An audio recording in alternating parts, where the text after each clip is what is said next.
Am I the a-hole for not taking down pictures of my family in my own home to make my son's new wife feel more comfortable? I, late 50s, am a picture person. I have hundreds of photos up in my home. It started when I was caring for my aunt with Alzheimer's and has just grown from there. I have 3 kids and 4 grandkids, and as you can imagine, I love having photos of them displayed in my home. My middle son, Gavin, 27, is no longer with my 4-year-old grandson Tommy's mom, Helena. They are still friendly and co-parent well, and I see her often enough because I help with Tommy. Last year, Gavin married Sherry, also 27, after only being together for a few months, but she seems sweet and like she makes him happy. We had no issues until this summer, when my son asked me to take down any and all pictures that Helena was in to make Sherry more comfortable. I do not have any photos of Helena alone, just a few of the entire family and a few from when Tommy was younger that my son is also in. I said no. It is my home, and I like having them up. I have certainly added many pictures with Sherry in them, but it is silly to take some down just because Helena and Gavin are no longer together. It is still a part of our family history. He asked again a few weeks ago, and I gave him the same answer. I told him that I would be happy to explain this to Sherry, but he dropped it. He called me yesterday and told me that this was the last time he was going to ask. The pictures needed to come down, or Sherry would not come to our home anymore.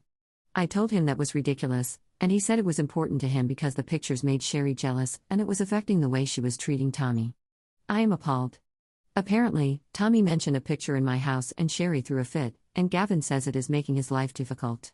He brought it up around my daughter, the oldest, who told her younger sister as well, and they both agree that Sherry is being ridiculous. I told him, if your wife is treating Tommy poorly because of some pictures in my home, then you need to think about whether this is the right person. Obviously, he disagrees but has been hounding me leading up to Thanksgiving. My husband is also on the side of we do not negotiate with terrorists, but he has also pointed out that they are married and we should pick our battles. I am wondering if I am missing the forest for the trees. Just a quick edit: if there were abuse, I would have already called Child Protective Services. Sherry has decided that when Tommy is there, she makes herself scarce and is no longer involved with him. I have told Gavin that this is not acceptable, and he says he is working on it, but there is nothing to report. Helena knows all of this. Edit, thanks. I will not be removing anything, and if Sherry wants to continue this toddler-like temper tantrum, she is welcome to stay home alone on Thanksgiving. If she wants to grow up and realize that she married a man with a child, she can come, but I will be having a serious talk with my son.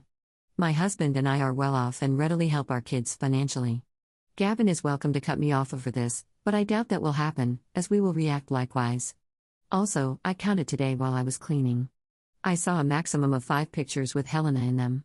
The fact that this woman is throwing a fit over 5 out of hundreds of pictures is crazy to me. Maybe I will put up more. Small final update: it has been a while since my last post. Gavin and Cherie's divorce was finalized yesterday. We are all thrilled to put this awful chapter behind us and hope Gavin has learned from it. Edit: to answer your questions, a quick Google search says that in my state, uncontested divorces take 4 to 8 weeks. Luckily, it was on the shorter end of that. And Cherie's pictures came down when my husband banned her from our home due to her throwing a tantrum directed at Tommy. I was not there.